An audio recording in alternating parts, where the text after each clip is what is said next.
ಕರ್ನಾಟಕದಿಂದ ಮಹಾರಾಷ್ಟ್ರಕ್ಕೆ ಬಸ್ ಸಂಚಾರ ಆರಂಭವಾಗಿದೆ. ಉಭಯ ರಾಜ್ಯಗಳ ಹಿರಿಯ ಅಧಿಕಾರಿಗಳ ಮಾತುಕತೆ ಆಗಿದ್ದರಿಂದ ಬಾಗಲಕೋಟೆಯಿಂದ ಮಹಾರಾಷ್ಟ್ರಕ್ಕೆ ಬಸ್ ಸಂಚಾರ ಶುರುವಾಗಿದೆ. ಈಗಾಗಲೇ ಆದಂತ ಒಂದು ಗಲಾಟೆಯಿಂದಾಗಿ ಕರ್ನಾಟಕದಿಂದ ಮಹಾರಾಷ್ಟ್ರಕ್ಕೆ ಬಸ್ ಸಂಚಾರವನ್ನ ಸ್ಥಗಿತಗೊಳಿಸಲಾಗಿತ್ತು. ಹೋದಂತ ಬಸ್ಗಳಿಗೆ ಭಗವಧ್ವಜ ಕಟ್ಟುತ್ತಾ ಇದ್ರು, ಜೊತೆಗೆ ಅಲ್ಲಿ ಗಲಾಟೆ ಮಾಡ್ತಿದ್ರು, ಶೋಷಣೆ ಆಗ್ತಿತ್ತು. ಹೀಗಾಗಿ ಇದ್ಯಾವುದು ಬೇಡ ಅಂತ ಸದ್ಯಕ್ಕೆ ಸಂಚಾರ ಸ್ಥಗಿತ ಆಗಿತ್ತು. ಬಟ್ ಈಗ ಬಾಗಲಕೋಟೆಯಿಂದ ಮಹಾರಾಷ್ಟ್ರಕ್ಕೆ ಬಸ್ ಸಂಚಾರ ಶುರುವಾಗಿದೆ. ಪೊಲೀಸ್ ಅಧಿಕಾರಿಗಳ ಭರವಸೆ ಹಿನ್ನೆಲೆ ಬಸ್ಗಳ ಸುಗಮ ಸಂಚಾರ ಶುರುವಾಗಿರೋದು. ಬಾಗಲಕೋಟೆ ವಿಭಾಗೀಯ ಸಾರಿಗೆ ಅಧಿಕಾರಿ ಕೆಕೆ ಲಮಾಣಿ ಅವರು ಮಾಹಿತಿ ಕೊಟ್ಟಿದ್ದಾರೆ. ಬಾಗಲಕೋಟೆ ಜಿಲ್ಲೆಯ 2 ಬಸ್ಗಳಿಗೆ ಕಿರಿಕ್ ಮಾಡಿದಂತಹ ಮಹಾರಾಷ್ಟ್ರ ಪುಂಡರು ಕರ್ನಾಟಕದ ಬಸ್ಗಳಿಗೆ ಮಸಿ ಬಳಿದು ಚಾಲಕರ ಜೊತೆಗೆ ದುರ್ವರ್ತನೆ ಮೆರೆದಿದ್ರು.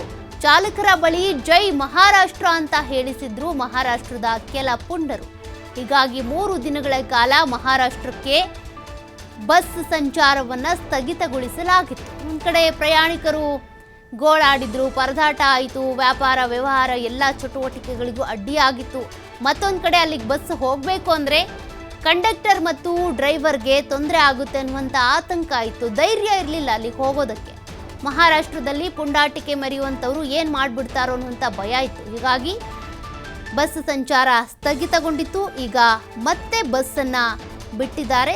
ಎಲ್ಲ ಅಧಿಕಾರಿಗಳ ಜೊತೆ ಮಾತುಕತೆ ಆಗಿರೋದ್ರಿಂದ ಯಾವುದೇ ರೀತಿಯ ಅಹಿತಕರ ಘಟನೆಗಳಾಗಲ್ಲ ಅನ್ನುವಂಥ ನಂಬಿಕೆ ಮೇಲೆ ಕೆಕೆ ಲಮಾಣಿ ಅವರು ಇದಕ್ಕೆ ಮಾಹಿತಿ ಕೂಡ ಕೊಟ್ಟಿದ್ದಾರೆ. ಬಸ್ ಸಂಚಾರ ಶುರುವಾಗಿದೆ ಅಂತ. ಮತ್ತು ಯಾವ ರೀತಿಯ ಗಲಾಟೆಗಳು, ಅಹಿತಕರ ಘಟನೆಗಳು ಕೂಡ ಆಗಬಾರ್ದು ಅನ್ನುವಂಥ ನಿಟ್ಟಿನಲ್ಲಿ ಸಭೆ ಆಗಿದೆ. ಈ ಸಭೆಯಲ್ಲಿ ಒಂದು ತೀರ್ಮಾನ ತೆಗೆದುಕೊಂಡಿದ್ದಾರೆ. ಅಲ್ಲೂ ಯಾವ ಘಟನೆಗಳು ಆಗಬಾರ್ದು, ಕಿರಿಕ್ ಮಾಡಬಾರ್ದು, ಇಲ್ಲೂ ಕೂಡ ಕಿರಿಕ್ ಮಾಡಬಾರ್ದು ಅನ್ನುವಂಥ ನಿಟ್ಟಿನಲ್ಲಿ. ಹಾಗಾಗಿ ಈಗ ಸದ್ಯಕ್ಕೆ ಬಸ್ಗಳನ್ನಂತೂ ಬಿಟ್ಟಿದ್ದಾರೆ.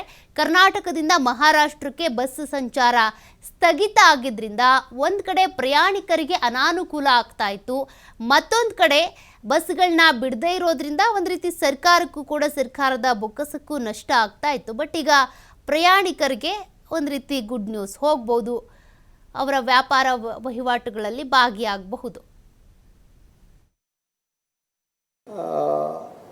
ಬೆಳಗಾವಿ ಘಟನೆಯಾದ ನಂತರ ಮಹಾರಾಷ್ಟ್ರ ಕರ್ನಾಟಕದ ಸಾರಿಗೆ ವ್ಯವಸ್ಥೆಯಲ್ಲಿ ಸ್ವಲ್ಪ ಆಚೆ ಕಡೆ ಮತ್ತು ಈಚೆ ಕಡೆ 2 ಕಡೆ ಸ್ವಲ್ಪ ತೊಂದರೆ ಆಯಿತು. ನಮ್ಮದು ಇಲ್ಕಲ್ ಘಟಕದ್ದು ಒಂದು ಬಸ್ಸು ಮುಂಬೈಯಿಂದ ಬರ್ತಿರ್ಬೇಕಾದ್ರೆ ಸೋರ್ಗೇಟಲ್ಲಿ ಯಾರೋ ಕಿಡಿಗೇಡಿಗಳು ಬಂದು 8 ಜನ ಬಂದು ಬಸ್ ನಿಲ್ಲಿಸಿ ಬೋರ್ಡಿನ ಮೇಲೆ ಜೈ ಮಹಾರಾಷ್ಟ್ರ ಅಂತ ಬರೆದು ಇದು ಮಾಡಿದ್ದು.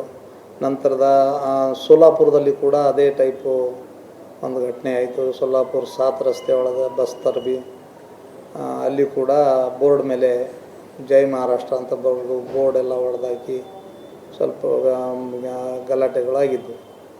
ನಂತರದಲ್ಲಿ ಸರ್ಕಾರದ ಮಟ್ಟದಲ್ಲಿ ಅವೆಲ್ಲ ಮಾತುಕತೆಗಳಾಗಿ ನಿನ್ನೆಯಿಂದ ಯಾವುದೇ ತೊಂದರೆ ಇಲ್ಲದೆ ಕಾರ್ಯಾಚರಣೆ ಪ್ರಾರಂಭಗೊಂಡಿದೆ. ನಮ್ಮ ವಿಭಾಗದಿಂದ ಒಟ್ಟು 79 ವಾಹನಗಳು ಪ್ರತಿದಿನ ಮಹಾರಾಷ್ಟ್ರಕ್ಕೆ ಹೋಗ್ತವೆ. ಆ 79 ಬಸ್ಗಳನ್ನು ಕೂಡ ನಿನ್ನೆಯಿಂದ ಪ್ರಾರಂಭ ಮಾಡಲಾಗಿದೆ. ಯಾವುದೇ ಬಸ್ ನಿಲ್ದಾಣದಲ್ಲಿ ಮಹಾರಾಷ್ಟ್ರದಲ್ಲಿ ಎಕ್ಸಾಂಪಲ್ ಸೋಲಾಪುರ್, ಕೊಲ್ಹಾಪುರ್, ಮಿರಜ್, ಪುಣೆ ಯಾವ ಕಡೆಯೂ ಏನೂ ತೊಂದರೆ ಆಗಿಲ್ಲ. ಎಲ್ಲ ಯಥಾಸ್ಥಿತಿ ಮುಂದುವರೆದಿದೆ. ಕಾರ್ಯಾಚರಣೆಗೆ ಏನೂ ತೊಂದರೆ ಇಲ್ಲ. ಬೆಳಗಾವಿ ಘಟನೆಯಾದ ನಂತರ